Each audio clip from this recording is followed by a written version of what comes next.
ಗೊತ್ತಿಲ್ಲ. ಆಕಾಶಿಕ್ ರೆಕಾರ್ಡ್ಸ್ ಅಂತ ಗೊತ್ತಾದ್ರೆ ಸಾಕು, ಅವ್ರಿಗೆ ಲೈಫ್ ಅಲ್ಲಿ ಟರ್ನಿಂಗ್ ಪಾಯಿಂಟ್ ಅಂತೆ ಅದು. ಕರ್ಮ ಕಳ್ದಂಗೆ ಒಂದ್ಸಲ ಅವ್ರ ಬುಕ್ ರೀಡಿಂಗ್ ತಗೊಂಡ್ರೆ ಕರ್ಮ ಕಳ್ದಂಗೆ. ಆಮೇಲೆ ಗಂಡ ಹೆಂಡತಿ ಲೈಫ್ ಅಲ್ಲಿ ತುಂಬಾ ಜಗಳ ಆಡ್ತಿದ್ದಾರೆ ಅಂದ್ರೆ ಅದನ್ನು ಅದ್ರಲ್ಲಿ ರಿವೀಲ್ ಆಗುತ್ತೆ. ಯಾಕೆ ಜಗಳ ಆಡ್ತಿದ್ದಾರೆ, ಹಿಂದಿನ ಲೈಫ್ ಅಲ್ಲಿ ಏನಾಗಿತ್ತು ಎಲ್ಲ ಕಂಪ್ಲೀಟ್ ಅದ್ರಲ್ಲಿ ತೋರಿಸ್ಬಿಡುತ್ತೆ. ಲಾಸ್ಟ್ ಅಲ್ಲಿ ನೀನ್ ಸಾಯುವಾಗ ಏನನ್ನ ನೀನ್ ನೋಡಿ ಸಾಯ್ತೀಯೋ ಅದಾಗೆ ಹುಟ್ಟತೀಯ ಅಂತ. ಜಡ ಭರತರದ್ದು ಅವ್ರದ್ದು ಕಥೆನೂ ಇದೆ. ಭರತ ಮಹಾರಾಜರು ಜಿಂಕೆ ಆಗಿ ಹುಟ್ಟತಾರೆ. ಆಕಾಶಿಕ್ ರೆಕಾರ್ಡ್ ಮುಖಾಂತರನು ಫೈಂಡ್ ಔಟ್ ಮಾಡ್ಬೋದು. ಅದಕ್ಕೆ ಪರಿಹಾರನೂ ಮಾಡ್ಕೋಬಹುದು. ಪರಿಹಾರನೂ ಕೊಡ್ತಾರೆ. ಇದಕ್ಕೆ ಇಂಥ ಪರಿಹಾರ ಮಾಡಿದ್ರೆ ಪರಿಹಾರ ಆಗುತ್ತೆ. ಹೌದು. ಆ ಜಿಂಕೆ ಮಗು ತರನೇ ಅಳ್ತಿರುತ್ತೆ. ಹೆಂಗೆ ಹೆತ್ತು ಮಕ್ಳು ಕುತ್ಕೊಂಡು ಅಪ್ಪ ಅಮ್ಮ ಸಾಯ್ಬೇಕಾದ್ರೆ ಅಳ್ತಾರೋ ಆತರ ಅಳ್ತಿರುತ್ತ ಜಿಂಕೆ. ಅಮ್ಮ, ಈಗ ಆಕರ್ಷಕ ರೆಕಾರ್ಡಿಂಗ್ ಬಗ್ಗೆ ಇನ್ನೇನಾದ್ರೂ ಅನುಭವಗಳಿದ್ರೆ ನೀವು ಸ್ವಲ್ಪ ತಿಳಿಸ್ಬಿಡ್ತೀರಾ? ಅನುಭವಗಳು ಅಂದ್ರೆ ನಾನು ಆಕಾಶಿಕ್ ರೆಕಾರ್ಡ್ ಕಲಿಯುವಾಗ ಆಕಾಶಿಕ್ ರೆಕಾರ್ಡ್ಸ್ ಅಲ್ಲಿ ಎಡಿಟಿಂಗ್ ಅಂತ ಮಾಡ್ತೀವಿ. ಇವಾಗ ಹೇಗೆ ನೀವು ಫಿಲಮ್ ಎಡಿಟಿಂಗು ಇದ್ರ ಎಡಿಟಿಂಗ್ ಎಲ್ಲ ಮಾಡ್ತೀರಾ, ಅದಕ್ಕೂ ಒಂದು ಅವಕಾಶ ಇದೆ ನಾವು ಮಾಡೋದಕ್ಕೆ. ರೆಕಾರ್ಡ್ ಅಲ್ಲಿ ಇವಾಗ ಏನೋ ನಾವು ಕಾಂಟ್ರಾಕ್ಟ್ ಮಾಡ್ಕೊಂಡಿದೀವಿ, ಏನೋ ಒಂದು ಹುಷಾರಿಲ್ದಿರೋದು ಒಂದು ಕಾಯಿಲೆ ಕಾಂಟ್ರಾಕ್ಟ್ ಮಾಡ್ಕೊಂಡಿದೀವಿ ನಾವು, ಅದನ್ನ ನಾವು ಕಟ್ ಮಾಡಿ ನಾವು ಬರ್ಕೋಬಹುದು. ನಾವ್ ಇವಾಗ ಹೇಗ್ ಬರ್ಬೇಕು, ಹೇಗ ಇದಾಗ್ಬೋದು ಅಂತ. ಅದಕ್ಕೆ ಅದರದೇ ಆದ ಒಂದು ಎನರ್ಜಿ ಮತ್ತೆ ಗುರುಗಳ ಪರ್ಮಿಷನ್ ಇದ್ದು ಮಾಡ್ಬೇಕಾಗತ್ತೆ. ಅದನ್ನ ಯಾರೋ ಹೇಳಿದ್ರು ನಾವು ಆಯ್ತು ನಮ್ ರೆಕಾರ್ಡ್ ಅಲ್ಲಿ ನಾವೇನೋ ಬರ್ಕೊಂಡ್ ಬಿಡ್ತೀವಿ ಅಂದ್ರೆ ಅದೆಲ್ಲ ಆಗಲ್ಲ. ನಾವು ಒಂದು ಗುರುಗಳು ಇದರಿಂದ ಮಾಡ್ಬೇಕು. ನನ್ಗೆ ಅವಾಗ ಗುರುಗಳು ಹೇಳಿಕೊಟ್ಟಿದ್ರು ಈ ತರ ಮಾಡಿ ಅಂತ. ಒಂದು ಎಡಿಟಿಂಗ್ ಪ್ರಾಸೆಸ್ ಬಂದಾಗ ನಿಮ್ ಜೀವನದಲ್ಲಿ ಏನೋ ಇರೋದನ್ನ ನೀವು ನಿಮ್ದು ಎಡಿಟಿಂಗ್ ಮಾಡ್ಕೊಳ್ಳಿ ಅಂತ ಅವಾಗ ಹೇಳಿದ್ರು. ಅದು ಹೇಳಿದಾಗ ನಾನೇನ್ ಮಾಡಿದೆ ಅಂದ್ರೆ, ನನಗೆ 5 ವರ್ಷ ಹುಡುಗಿಯಿಂದನೂ ವೀಸಿಂಗ್ ಇದೆ ಪ್ರಾಬ್ಲಮ್. ಅಂದ್ರೆ ಬಂದ್ರೆ ಒಂದ್ 15 ದಿನ ಮಲಗ್ಬಿಡ್ತಿದ್ದೆ, ಸ್ಕೂಲ್ಗೆ ಹೋಗ್ತಿರ್ಲಿಲ್ಲ. ಅಂದ್ರೆ ಅದು ಕಂಟಿನ್ಯೂ ಬಿಡಿ, ನಾನ್ ಮದ್ವೆ ಆದಾಗಿಂದ ತುಂಬಾ ಒಂಥರ ನರ್ಕ ಅದು. ವೀಸಿಂಗ್ ಇರೋರ್ಗೆ ಅದು ಗೊತ್ತಾಗುತ್ತೆ. ಉಸಿರಾಡಕ್ ಆಗಲ್ಲ, ನಡೆಯಕ್ ಆಗಲ್ಲ. ಆಮೇಲೆ ಇವಾಗ ಇಂಜೆಕ್ಷನ್ ಲೆವೆಲ್ ಬಂದಿದೆ, ಮಾತ್ರೆ ಗೀತ್ರೆ ಏನು ವರ್ಕ್ ಆಗ್ತಾ ಇರ್ಲಿಲ್ಲ. ಅಂದ್ರೆ ಹೀಲಿಂಗ್ ಎಲ್ಲ ಗೊತ್ತಿಲ್ವಲ್ಲ ನಮ್ಗೆ ಅವಾಗ. ಆಮೇಲೆ ಹೀಲಿಂಗ್ ಮಾಡ್ಕೊಂಡು ಒಂದ್ ಇದಕ್ ಬಂದಿತ್ತು, ಒಂದ್ ಲೆವೆಲ್ ಬಂದಿತ್ತು. ಸರಿ ಆಯ್ತು, ಏನ್ ಮಾಡಿದೆ, ಸರಿ ಅದನ್ನೇ ಎಡಿಟ್ ಮಾಡೋಣ ನಂದು ಅಂತ ಹೇಳ್ಬಿಟ್ಟು ನಾನೇನ್ ಮಾಡಿದೆ, ರೆಕಾರ್ಡ್ ಬುಕ್ ಅಲ್ಲಿ ಅವ್ರು ಹೇಳ್ಕೊಟ್ಟಿದ್ ಪ್ರಾಸೆಸ್ ಅಲ್ಲಿ ನಾನು ವೀಸಿಂಗ್ ಅನ್ನ ಎಡಿಟ್ ಮಾಡ್ಕೊಂಡೆ. ಆ ಎಡಿಟ್ ಮಾಡ್ಕೊಂಡಿದ್ದ ದಿನದಿಂದ ನನಗೆ ಇವತ್ತವರೆಗೂ ನನಗೆ ವೀಸಿಂಗ್ ಇಲ್ಲ. ಬೈ ಗಾಡ್ಸ್ ಗ್ರೇಸ್ ನಾನೇ ಎಡಿಟಿಂಗ್ ಮಾಡ್ಕೊಂಡಿದ್ದೆ. ಗುರುಗಳು ಹೇಳ್ಕೊಟ್ಟಂಗೆ ಮಾಡಿದೆ ನಾನು. ಅವ್ರು ಏನೇನ್ ಪ್ರಾಸೆಸ್ ಒಂದೊಂದು ಸ್ಟೆಪ್ ಬೈ ಸ್ಟೆಪ್ ಹೇಳ್ಕೊಟ್ಟಿರ್ತಾರಲ್ಲ ಅದೇ ಸ್ಟೆಪ್ ಯೂಸ್ ಮಾಡಿ ನಾನು ನಂದು, ಅಂದ್ರೆ ಅದು ಹೋಮ್ ವರ್ಕ್ ಇರ್ತದೆ ನಮ್ದು ನಾವು ಮಾಡ್ಕೊಳ್ಳೋದು. ಬೇರೆಯವ್ರದ್ದು ಎಡಿಟಿಂಗ್ ಮಾಡಕ್ಕಾಗಲ್ಲ, ನಾವು ನಮ್ದೇ ನಾವು ಮಾಡ್ಕೋಬೇಕು.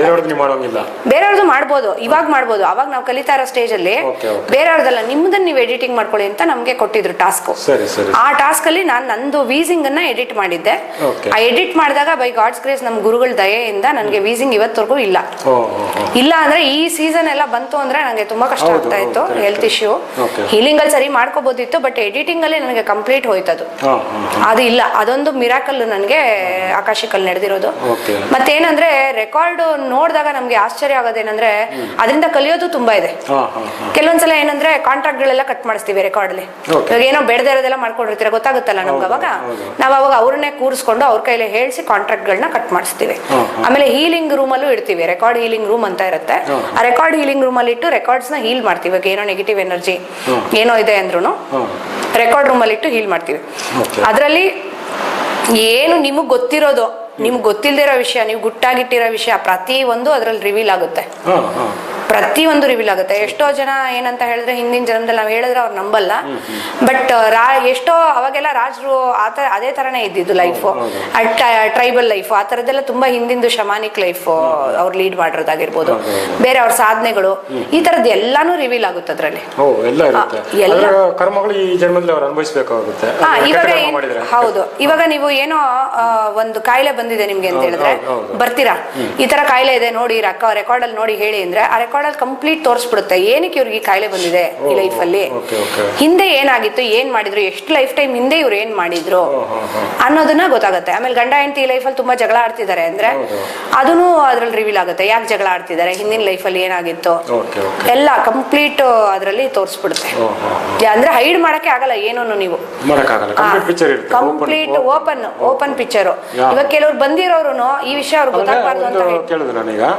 ಎಷ್ಟೋ ಜನ್ಮಾಂತರ ನಮ್ಮ ಇದಿರುತ್ತೆ ಅಲ್ವಾ, ಯಾವ ಜನ್ಮದಲ್ಲಿ ಇವ್ರಿಗೆ ಹಿಂಗೆ ಆಗಿದೆ ಅಂತ ಹೆಂಗೆ ಚೆಕ್ ಮಾಡ್ತೀರಾ? ಅದ್ರಲ್ಲಿ ಗೊತ್ತಾಗುತ್ತೆ ನಮ್ಗೆ. ಅಂದ್ರೆ ಅವ್ರು ಏನ್ ಹೇಳ್ತಾರೆ ಅಂದ್ರೆ ಇವಾಗಿನ ಲೈಫು ಹಿಂದೆ 40th ಲೈಫ್ ಅಲ್ಲಿ ಇವ್ರು ಈ ಕರ್ಮ ಮಾಡಿದ್ದು ಅಂತ ಬರುತ್ತೆ.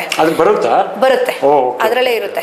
ಹಿಂದೆ 13th ಲೈಫ್ ಅಲ್ಲಿ ಇವ್ರು ಈ ಕರ್ಮ ಮಾಡಿದ್ದು, ಅವಾಗ ಯಾವ ವಿಲೇಜ್ ಅಲ್ಲಿ ಇದ್ರು, ಎಲ್ಲಿದ್ರು, ಯಾವ ತರ ಲೈಫ್ ಸ್ಟೈಲ್ ಇತ್ತು ಇವ್ರದ್ದು, ಯಾರಿಗೆ ಏನ್ ಮಾಡಿದ್ದಾರೆ ಅದೆಲ್ಲ.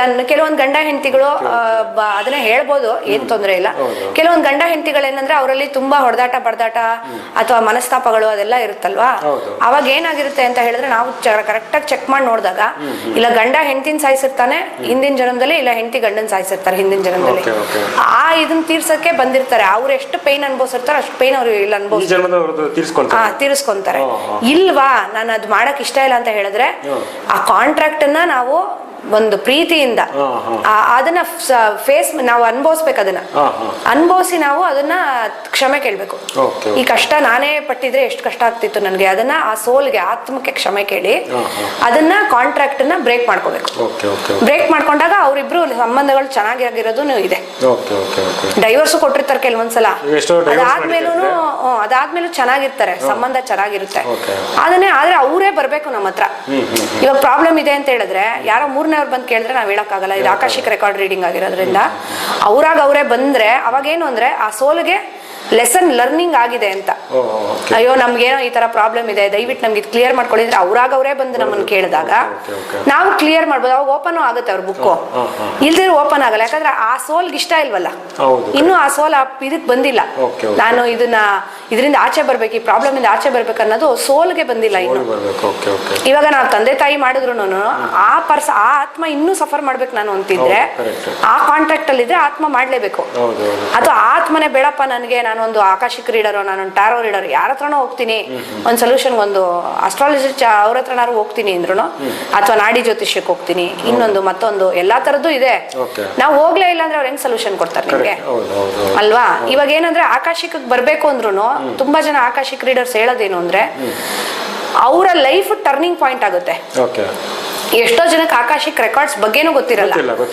ಆಕಾಶಿಕ್ ರೆಕಾರ್ಡ್ಸ್ ಅಂತ ಗೊತ್ತಾದ್ರೆ ಸಾಕು ಅವ್ರಿಗೆ ಲೈಫ್ ಅಲ್ಲಿ ಟರ್ನಿಂಗ್ ಪಾಯಿಂಟ್ ಅಂತೆ. ಅದು ಕರ್ಮ ಕಳ್ದಂಗೆ. ಒಂದ್ಸಲ ಅವ್ರ ಬುಕ್ ರೀಡಿಂಗ್ ತಗೊಂಡ್ರೆ ಕರ್ಮ ಕಳ್ದಂಗೆ. ಇವಾಗೆಲ್ಲ ಹೇಳ್ತಾ ಇದಾರಲ್ಲ, ಇವಾಗ ತಿರುವಣ್ಣಾಮಲೆಗೆ ಹೋಗಿ ಬಂದ್ರೆ ಕರ್ಮ ಕಳ್ದಂಗೆ, ತಿರುವಣ್ಣಾಮಲೆ ಹೆಸರು ಕೇಳಿದ್ರೆ ಕರ್ಮ ಕಳ್ದಂಗೆ ಅಂತ ಇವಾಗಿಂದು ಇರೋದನ್ನ ಟ್ರೆಂಡ್ ಹೇಳ್ತಾ ಇದೀನಿ ನಾನು. ಅದೇ ತರ ಆಕಾಶಿಕ್ ರೆಕಾರ್ಡ್ಸ್ ಸೇಮ್ ಅದೇ ತರನೇ. ನೀವು ಬರಕ್ಕೆ ಆಗಲ್ಲ, ರೀಚ್ ಆಗಕ್ಕೆ ಆಗಲ್ಲ ಆಕಾಶಿಕ್ ರೆಕಾರ್ಡ್ಸ್ಗೆ. ನೀವು ರೀಚ್ ಆಗ್ತಿದ್ದೀರಾ ಅಂದ್ರೆ ನಿಮ್ದಲ್ಲಿ ಕರ್ಮ ಕಳೆದಿದೆ ಅಂತ. ಇವಾಗ ನಮ್ದು ಕರ್ಮ ಕಳೆದಿರೋದಕ್ಕೆ ನಾವು ಹೋಗಿ ಆಕಾಶಕ್ಕೆ ಕಲ್ತಿರೋದು.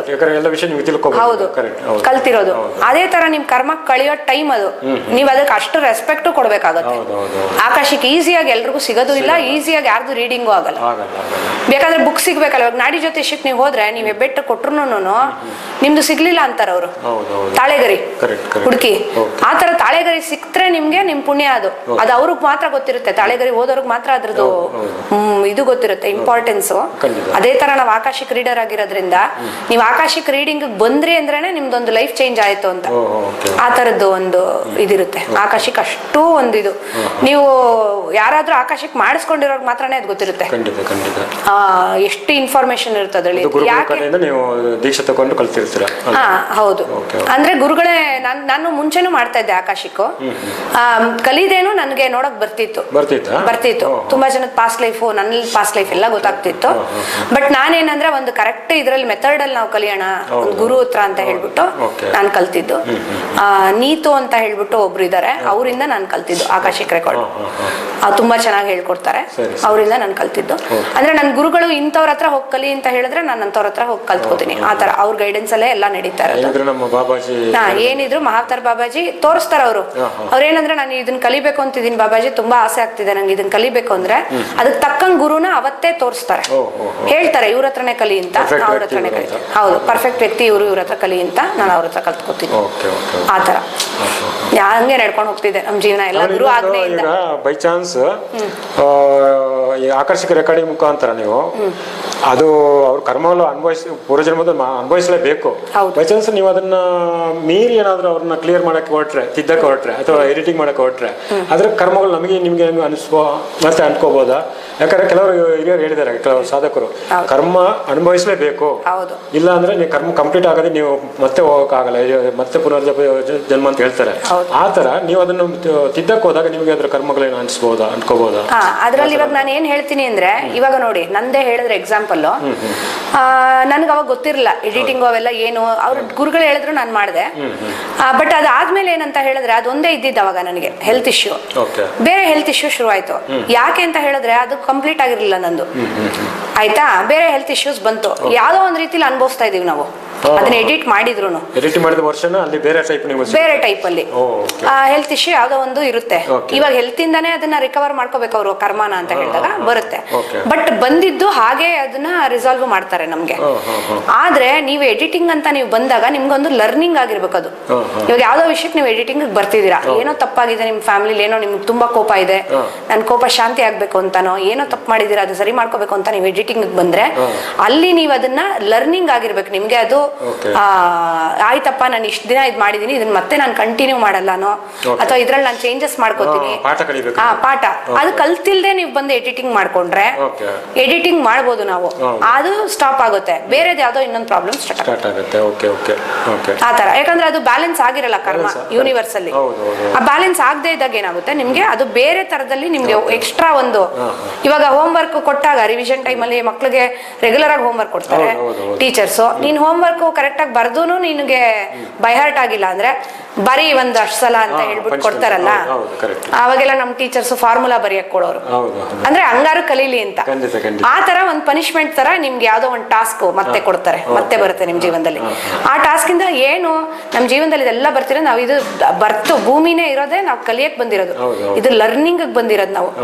ನಾವು ಇಲ್ಲೆಲ್ಲಾ ತರದ್ದು ಅನ್ಭವಿಸ್ತೀವಿ. ತಾಯಿ ತಂದೆ ಹೇಳೋದು ನೀವು ಮಜಾ ಮಾಡಿ ಎಲ್ಲಾ ಮಾಡಿ, ನಾವು ಮಕ್ಳನ್ನ ಆಟ ಆಡಕ್ ಕಳಿಸ್ತೀವಿ, ಎಲ್ಲಾ ಕಡೆ ಕಳಿಸ್ತೀವಿ. ಆದ್ರೆ ನೀನ್ ಏನಕ್ಕೆ ಕಳ್ಸಿದೀನಿ ನನ್ ಸ್ಕೂಲ್ಗೆ ಕಲಿಯೋದಕ್ಕೆ, ಅದನ್ನ ಕಲಿ ಅಂತ ಹೇಳ್ತಾರಲ್ವಾ.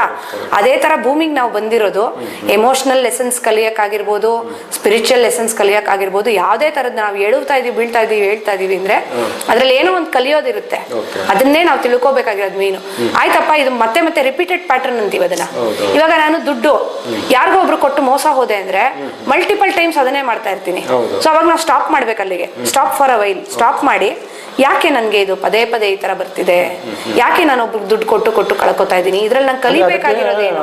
ಈಗ ಕೆಲವರು ಸಾಲ ದುಡ್ಡು ಕೊಟ್ಟಿರ್ತಾರೆ, ಅವ್ರು ಕೈ ಎತ್ತಿ ಬಿಡ್ತಾರೆ. ಹೌದು, ಅದಕ್ಕೆ ಪೂರ್ವಜನ್ಮದ ಲಿಂಕ್ ಇರುತ್ತಾ? ಅವ್ರ ಮುಂಚೆ ಇವರು ಅವರಿಗೆ ಮೋಸ ಮಾಡಿರ್ಬೋದು. ಖಂಡಿತ ಇರುತ್ತೆ. ಅದಕ್ಕೆ ಈ ಜನ್ಮದಲ್ಲಿ ಅವನು ಮೋಸ ಮಾಡ್ತಾರೆ. ಹೌದು, ಅದಿಲ್ದೆ ನಿಮ್ಗೆ ಯಾವ್ದು ನಿಮ್ಗೆ ಈ ಭೂಮಿ ಮೇಲೆ ನಡೀತಾ ಇರೋದೆಲ್ಲಾನು ನಾವ್ ಅನ್ಕೋಬಹುದು ದೇವ್ರಿಗೆ ನನ್ ಮೇಲೆ ಇದು, ಅದಕ್ಕೆ ನೀವೇನ್ ಮಾಡಿದಿರೋ ಅದೇ ನಿಮಗ್ ಬರೋದು. ನೀವು ಪೂರ್ವಾರ್ಜಿತದಲ್ಲಿ ಏನ್ ಮಾಡಿದಿರೋ ಅದೇ ನಿಮಗ್ ಬರೋದು. ಇವಾಗ ಭಗವದ್ಗೀತೆಯಲ್ಲೇ ಹೇಳ್ಬಿಟ್ಟಿದ್ದಾರೆ, ಭಾಗವತದಲ್ಲೇ ಹೇಳ್ಬಿಟ್ಟಿದ್ದಾರೆ, ಲಾಸ್ಟ್ ಅಲ್ಲಿ ನೀನ್ ಸಾಯುವಾಗ ಏನನ್ನ ನೀನ್ ನೋಡಿ ಸಾಯ್ತೀಯೋ ಅದಾಗೆ ಹುಟ್ಟತೀಯ ಅಂತ. ಜಡ ಭರತರದ್ದು ಅವ್ರದ್ದು ಕಥೆನೂ ಇದೆ. ಭರತ ಮಹಾರಾಜರು ಜಿಂಕೆ ಆಗಿ ಹುಟ್ತಾರೆ. ಯಾಕೆ ಲಾಸ್ಟ್ ಅಲ್ಲಿ ಜಿಂಕೆ ಬಗ್ಗೆ ಯೋಚನೆ ಮಾಡ್ತಾರೆ, ಜಿಂಕೆ ಆಗಿ ಹುಟ್ತಾರೆ. ಅಷ್ಟು ಸಾಧನೆ ಇದ್ರು ಅವ್ರು ಬಂದು ಸಾಕ್ಷಾತ್ ಪರಮಾತ್ಮನ ಮಗುನೇ ಆದ್ರೂನು ಮಗನೇ ಆಗಿ ಎಷ್ಟು ಸಾಧನೆ ಮಾಡಿ ಎಲ್ಲಾ ವೈರಾಗ್ಯ ಬಿಟ್ಬಿಟ್ಟಿರ್ತಾರ ಅವ್ರು. ಬಿಟ್ಟು ಹೋಗಿ ಕಾಡಲ್ಲಿ ಅವರು ಜಪ ತಪ ಮಾಡಿ ಇನ್ಮೇಲೆ ನಾನು ದೇವ್ರ ಸೇರ್ಬೇಕು, ನಾನು ವಯಸ್ಸಾಯ್ತು, ಬರೀ ದೇವ್ರದ್ದು ಮಾಡಿ ದೇವ್ರನ್ನ ಸೇರೋಣ ಅಂತ ಹೋದಾಗ ಅವ್ರಿಗೆ ಅವರು ನೀರ್ ತರಕ್ ಹೋಗ್ತಾರೆ. ಒಂದು ಅವ್ರ ಆಶ್ರಮದಲ್ಲಿ, ಋಷಿ ಆಶ್ರಮದಲ್ಲಿ ಬರೀ ಸಾಧನೆ, ದೇವ್ರ ಜಪ ತಿನ್ನೋದು ಮಲಗೋದು ದೇವ್ರ ಜಪ ಮಾಡೋದ್ರಲ್ಲೇ ಇರ್ತಾರೆ. ಆದ್ರೆ ಅವ್ರ ಕಣ್ಮುಂದೆ ಕರ್ಮ, ಪ್ರಾರಬ್ಧ ಕರ್ಮ ಅಂತಾರಲ್ಲ, ನೀರ್ ತರಕ್ ಹೋದಾಗ ಅವ್ರ ಕಣ್ಮುಂದೆನೆ ನಡೆಯುತ್ತೆ ಇದು. ಒಂದು ಬಸರಿ ಜಿಂಕೆ ಒಂದು ಸಿಂಹ ಅಟ್ಟಿಸ್ಕೊಂಡ್ ಬರ್ತಿರುತ್ತೆ, ಹುಲಿನೋ ಸಿಂಹನೋ ಅಟ್ಟಿಸ್ಕೊಂಡ್ ಬಂದಾಗ ಇದು ಗಾಬ್ರಿಗೆ ಬೈಕೆ ಓಡ್ತಾ ಇದ್ದಾಗ ಏನಾಗುತ್ತೆ ಅಂದ್ರೆ ಒಂದು ಬಂಡೆ ಕಲ್ಲಿಗೆ ಅದು ಒಡ್ಕೊಂಡು ಮುಂದೆ ಬಿದ್ದು ಸತ್ತೋಗುತ್ತೆ. ಅದು ಅಮ್ಮ ಸಾಯೋ ಟೈಮ್ ಕರೆಕ್ಟ್ ಆಗಿ ಪ್ರಸವ ಆಗುತ್ತೆ, ಮಗು ಹುಟ್ಟುತ್ತೆ. ಮಗು ಜಿಂಕೆ ಕಣ್ಮುಂದೆನೆ ನಡೀತಿರುತ್ತೆ, ಭರತ ಮಹಾರಾಜರು ಕಣ್ಮುಂದೆನೆ ಇದೆಲ್ಲ ನಡೀತಿರುತ್ತೆ, ಕಣ್ಮುಂದೆ ನೋಡ್ತಾರೆ. ಭರತ ಮಹಾರಾಜರಿಗೆ ಪಾಪ ಮಗು ಹಿಂಗಾಯ್ತಲ್ಲ ಅಂತ ಹೇಳಿ ಅದನ್ನ ತರ್ತಾರೆ, ಜಿಂಕೆನ ತಂದು ಜಿಂಕೆನ ನೋಡ್ಕೋತಿರ್ತಾರೆ. ಜೊತೆಲೆ ಇಟ್ಕೊಂಡು ಪಕ್ಕದಲ್ಲೇ ಇಟ್ಕೊಂಡು ನೋಡ್ಕೊಳ್ಳೋದು. ಜಿಂಕೆನ ಯಾರ ಹುಲಿ ಬಂದು ತಿನ್ಬಿಟ್ರೆ ಅಂತ ಹೇಳಿ ಜೊತೆಲೆ ಇಟ್ಕೊಂಡು ಅದೊಂಥರ ಮಗು ತರ ಆಗ್ಬಿಟ್ಟಿರುತ್ತೆ ಜಿಂಕೆ. ಇನ್ನೇನ್ ಸಾಯೋ ಟೈಮ್ ಬಂದಾಗ ಆ ಜಿಂಕೆ ಮಗು ತರನೇ ಅಳ್ತಿರುತ್ತೆ. ಹೆಂಗೆ ಹೆತ್ತು ಮಕ್ಳು ಕುತ್ಕೊಂಡು ಅಪ್ಪ ಅಮ್ಮ ಸಾಯ್ಬೇಕಾರೆ ಅಳ್ತಾರೋ ಆ ತರ ಅಳ್ತಿರುತ್ತ ಜಿಂಕೆ. ಇವ್ರು ಯೋಚನೆ ಮಾಡ್ತಾರೆ, ಅಯ್ಯೋ ನನ್ ಸತ್ರೆ ಈ ಜಿಂಕೆನ ಯಾರು ನೋಡ್ಕೋತಾರೆ ಅಂದಾಗ ಅವ್ರ ಪ್ರಾಣ ಹೋಗುತ್ತೆ. ಅವಾಗ ಅವ್ರು ನೆಕ್ಸ್ಟ್ ಲೈಫಲ್ಲಿ ಜಿಂಕೆ ಆಗಿ ಹುಟ್ಟುತ್ತಾರೆ. ಆದ್ರೆ ಅವ್ರಷ್ಟು ಸಾಧನೆ ಮಾಡಿರೋದ್ರಿಂದ ಅವ್ರಿಗೆ ಅದು ನೆನಪಿರುತ್ತೆ. ಆ ನೆನಪಿದ್ದಾಗ ಅವರು ಏನು ತಿನ್ನಲ್ಲ. ಕೆಂಟಕಿ ನದಿಯಲ್ಲಿ ಅವ್ರು ಜಪ ಮಾಡೋದು, ಇಷ್ಟವರೆಗೂ ನೀರ್ ಬಂದಿರುತ್ತೆ, ಎಲ್ಲಾ ಹುಲ್ಲು ನೋಡಿ ಮೂಸದಂತೆ, ದೇವ್ರಿಗೆ ನೈವೇದ್ಯ ಆಗದಿರೋದೇನು ತಿನ್ಬಾರ್ದು ಅಂತ ಕೆಂಟಕಿ ನದಿಲೇ ಇದ್ದು ಅದು ಸಾವನ್ನಪ್ಪುತ್ತೆ. ಅದು ಆದ್ಮೇಲೆ ನೆಕ್ಸ್ಟ್ ಜನ್ಮ ಅವ್ರಿಗೆ ಬ್ರಾಹ್ಮಣರ ಜನ್ಮ ಬರುತ್ತೆ. ಆತರ ನಾವು ಏನೇ ಒಂದು ಮಾಡ್ಬೇಕಾದ್ರೂ ಅದಕ್ಕೆಲ್ಲ ಅರ್ಥ ಇದೆ. ತುಂಬಾ ನಾವು ಜೋಪಾನವಾಗಿ ಕೇರ್ಫುಲ್ ಆಗಿ ನಾವು ನಮ್ಮ ಲೈಫನ್ನ ಲೀಡ್ ಮಾಡ್ಬೇಕಾಗುತ್ತೆ. ಯಾವ್ದೋ ಒಂದು ಆಸೆಗೋ ಮೋಹಕ್ಕೋ ವ್ಯಾಮೋಹಕ್ಕೋ ಬಿದ್ದು ಅದು ನೆಕ್ಸ್ಟ್ ಲೈಫ್ ನಾವೇ ಮಾಡ್ಕೊಂಡಂಗ ಅದನ್ನ ವೆಲ್ಕಮ್ ಮಾಡದಂಗೆ. ಇವಾಗ ನಿಮ್ಗೆ ಈ ಲೈಫ್ ಲಾಸ್ಟ್ ಅಂತ ಹೇಳಿರ್ತಾರೆ ಅನ್ಕೊಳ್ಳಿ. ಇವಾಗ ನಾಡಿ ಜ್ಯೋತಿಷಕ್ಕೆಲ್ಲ ಹೋದ್ರೆ ನಿಮ್ಗೆ ಆಕಾಶಿಕಲ್ಲೂ ಹೇಳ್ತೀವಿ, ನಾಡಿ ಜ್ಯೋತಿಷಕ್ಕೆ ಹೋದ್ರೆ ಅಸ್ಟ್ರಾಲಜಿಕಲ್ ಚಾರ್ಟ್ನು ಇದು ನಿಮ್ ಲಾಸ್ಟ್ ಲೈಫ್ ಅಂತ ಹೇಳ್ತಾರೆ. ಅದು ಲಾಸ್ಟ್ ಲೈಫೇ ಅದು. ಆದ್ರೆ ನೀವೇನ್ ಮಾಡ್ಕೊಂಡಿದೀರಾ ಈ ಲೈಫಲ್ಲಿ ಅನ್ನೋದು ಇಂಪಾರ್ಟೆಂಟ್ ಆಗುತ್ತೆ. ನೀವು ಅದೇ ಮತ್ತೆ ಸುಳಿಲ್ ಸುತ್ತಾಕೊಂಡಿದ್ರೆ ಕಾಂಟ್ರಾಕ್ಟ್ಗಳು ಜಾಸ್ತಿ ಆದಷ್ಟು ಮತ್ತೆ ನೀವು ಯಾರಿಗೋ ಮೋಸ ಮಾಡಿದಿರಾ ಏನೋ ಮಾಡಿದಿರಾ ಅಂದ್ರೆ ಆ ಸುಳಿ ಮತ್ತೆ ನಿಮ್ಮನ್ನ ಎಳ್ಕೊಂಡು ಬರುತ್ತೆ ಇನ್ನೊಂದು ಜೀವನಕ್ಕೆ. ಅದಕ್ಕೆ ತುಂಬಾ ಹುಷಾರಾಗಿರ್ಬೇಕಾಗುತ್ತೆ ಆ ಥರ. ಆಮೇಲೆ ಇವಾಗ ನಮಗೆ ಅನಾರೋಗ್ಯ ಸಮಸ್ಯೆ ಅಥವಾ ಇನ್ಯಾವುದಾದ್ರು ಬ್ಲ್ಯಾಕ್ ಮ್ಯಾಜಿಕ್ ಇನ್ನೇನಾದ್ರೂ ತೊಂದರೆಗಳಿದ್ರೆ ಎಲ್ಲೂ ಜ್ಯೋತಿಷ ಹತ್ರ ಕಾಣಿಸಿಲ್ಲ, ಎಲ್ಲೋ ಸಿದ್ಧಿಪುರುಷ ಹತ್ರ ಗೊತ್ತಾಗಿಲ್ಲ ಅಂದ್ರೆ ನೀವು ಆಕರ್ಷಿಕ ರೆಕಾರ್ಡ್ ಮುಖಾಂತರ ಅದು ಫೈಂಡ್ ಔಟ್ ಮಾಡ್ಬೋದು ಅಂತೀರಾ? ಆಕರ್ಷಿಕ ರೆಕಾರ್ಡ್ ಮುಖಾಂತರನು ಫೈಂಡ್ ಔಟ್ ಮಾಡ್ಬೋದು, ಅದಕ್ಕೆ ಪರಿಹಾರನೂ ಮಾಡ್ಕೋಬಹುದು. ಅಲ್ಲಿ ಪರಿಹಾರನೂ ಕೊಡ್ತಾರೆ, ಇದಕ್ಕೆ ಇಂಥ ಪರಿಹಾರ ಮಾಡಿದ್ರೆ ಪರಿಹಾರ ಆಗುತ್ತೆ ಅದು ತೋರಿಸ್ತಾರೆ ಅದಕ್ಕೆ. ಹೌದು, ಪರಿಹಾರ ನೀವು ಯಾವ್ದಾರ ದೇವಸ್ಥಾನಕ್ಕೆ ಹೋಗಿ ಪೂಜೆ ಮಾಡಿಸ್ಬೇಕಾ ಅದು ಹೇಳ್ತಾರೆ. ಕೆಲವ್ರಿಗೆ ಏನಂತ ಹೇಳಿದ್ರೆ ಇಷ್ಟು ದಿನ ಮನೇಲಿ ದೀಪ ಹಚ್ಚಿ ಅಂತಾನು ಹೇಳ್ತಾರೆ. ಇದು ಪರಿಹಾರ ನಿಮ್ಗೆ ಆಕಾಶಿಕಲ್ ಸಿಗೋದು ತೀರಾ ಏನು ಎಕ್ಸ್ಟ್ರೀಮ್ ದುಡ್ಡು ಖರ್ಚಾಗುವಂತದ್ದು ಏನು ಹೇಳಲ್ಲ. ಅಂದ್ರೆ ಈ ತರ ಫರ್ಗಿವ್ನೆಸ್ ಕೇಳಿ ಅಂತ ಹೇಳ್ಬೋದು. ಇಲ್ಲ ಈ ತರ ನಿಮ್ ದೇವ್ರಿಗೆ ಕೈ ಮುಗಿರಿ, ಇಲ್ಲ ಆನ್ಸಿಸ್ಟರ್ಸ್ ಕೈ ಮುಗಿರಿ, ಇಲ್ಲ ನಿಮ್ ಆನ್ಸಿಸ್ಟರ್ಸ್ ಪೂಜೆ ಏನಾದ್ರು ನಿಲ್ಸಿದ್ರೆ, ಅವ್ರ ಪ್ರಾರ್ಥನೆ ಏನಾದ್ರು ನಿಲ್ಸಿದ್ರೆ ಅದನ್ನ ಮಾಡಿ, ಸಣ್ಣ ಸಣ್ಣದೇ ಹೇಳ್ತಾರೆ. ಇಲ್ಲ ದೇವ್ರು ಈ ತರ ದೇವಸ್ಥಾನಕ್ಕೆ ಹೋಗಿ ಬನ್ನಿ ಅಂತ ಹೇಳ್ತಾರೆ. ಅಂದ್ರೆ ಅವ್ರಿಗೆ ಏನ್ ಪ್ರಾಬ್ಲಮ್ ಇರುತ್ತೋ ಅದಕ್ಕೆ ತಕ್ಕಂಗೆ ಸೊಲ್ಯೂಷನ್ ಹೇಳ್ತಾರೆ ಆ ತರ. ಈಗ ನೆಕ್ಸ್ಟ್ ಒಂದು ಈಗ ನಮ್ಮ ಪ್ರಪಂಚದಲ್ಲಿ ಜಾಸ್ತಿ ನಡೀದು ಈ ಬ್ಲ್ಯಾಕ್ ಮ್ಯಾಜಿಕ್, ಮಾಟ ಮಂತ್ರ ಪ್ರಯೋಗ, ಇದು ತುಂಬಾ ನಡೀತಿದೆ ಮೇಲ್ಗೈ ಎಲ್ಲೋದ್ರೂ ಅದೇ. ಈಗ ರೌಡಿಸಮ್ ಎಲ್ಲ ಕಮ್ಮಿ ಆಗ್ಬಿಟ್ಟಿದೆ, ಕೊಚ್ಚು ಮಚ್ಚು ಏನು ಕಾಣಿಸಲ್ಲ. ಈಗ ಕೊಚ್ಚು ಮಚ್ಚಕ್ ಹೋದ್ರೆ ಜೈಲಿಗೆ ಹೋಗ್ಬೇಕು, ಇದೇನಿಲ್ವಲ್ಲ ಸೈಲೆನ್ಸ್ ಕೂತ್ಕ ಈ ಬೆಕ್ಕು ಹಾಲು ಕುಡ್ದಂಗೆ ಆತರ ನಡೀತಿದೆ. ಆದ್ರೆ ಅವ್ನು ಅನುಭವಿಸೋ ಕಷ್ಟ ಅವ್ನು ಗೊತ್ತಿರುತ್ತೆ ಈ ಬ್ಲ್ಯಾಕ್ ಮ್ಯಾಜಿಕ್. ಇವರಿಗೆ ಬೆಲ್ಲ ತಿಂದಂಗೆ ಮಾಡ್ತಾ ಇರ್ತಾರೆ, ಸ್ವೀಟ್ ತಿಂದಂಗೆ ಅವರಿಗೆ ಬ್ಲ್ಯಾಕ್ ಮಾಡಿಸಿದವರಿಗೆ ಆತರ ಆಗ್ಬಿಟ್ಟಿದೆ. ಈಗ ನೆಕ್ಸ್ಟ್ ಸಬ್ಜೆಕ್ಟ್ ಅದ್ರ ಬಗ್ಗೆ ಮಾತಾಡೋಣ. ಖಂಡಿತ ಮಾತಾಡೋಣ. ಓಕೆನಾ?